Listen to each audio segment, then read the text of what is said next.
Ons lees die oordenking vir 7 April uit Die Here is my herder met die vriendelike vergunning van Lizet Marie. Die opskrif vandag is kyk verder en dieper. Ons teksvers kom uit 2 Konings 6 vers 17. Elisa het gebid, Here, maak tog sy oë oop dat hy kan sien. En dan 'n tweede teksvers uit Johannes 9 vers 25. Een ding weet ek wel, ek was blind en nou sien ek. Miskien kyk ons steeds te naby aan onsself op soek na wonders en moet ons leer om nog verder te kyk.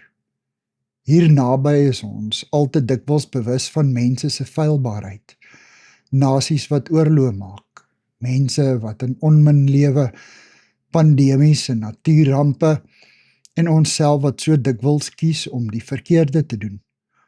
Ons moet leer om verby die onvolmaakte en self lewensbedreigende omstandighede te kyk en God raak te sien. Hy verdien ons grenslose verwondering en vreugde. Die blinde man in die gedeelte hierbo het Christus van aangesig tot aangesig leer ken.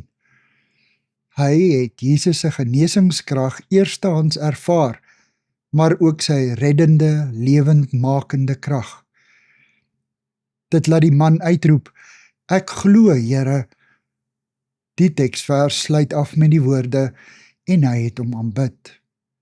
God is 'n God van wonderwerke, maar blote kennis oor hom baat ons niks. In Psalm 8 vers 4 van die boodskapvertaling roep die psalmdigter uit, as ek opkyk na alles wat U in die hemelruim gemaak het, al die planete, die maan, melkwegstelsels en miljoene sterre, dan snak ek na my asem as ek sien hoe piepklein die mens regtig is. Sy woorde kry eers werklik vir ons waarde wanneer ons deur die teleskooplens kyk en die skepper agter die skepping raak sien.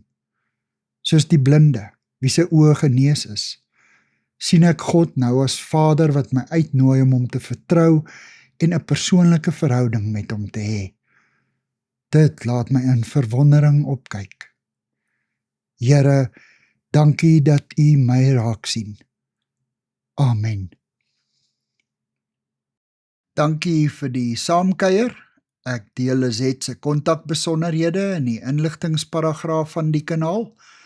Daar is ook skakels na voorlesings van Lizet se ander publikasies wat hier beskikbaar is.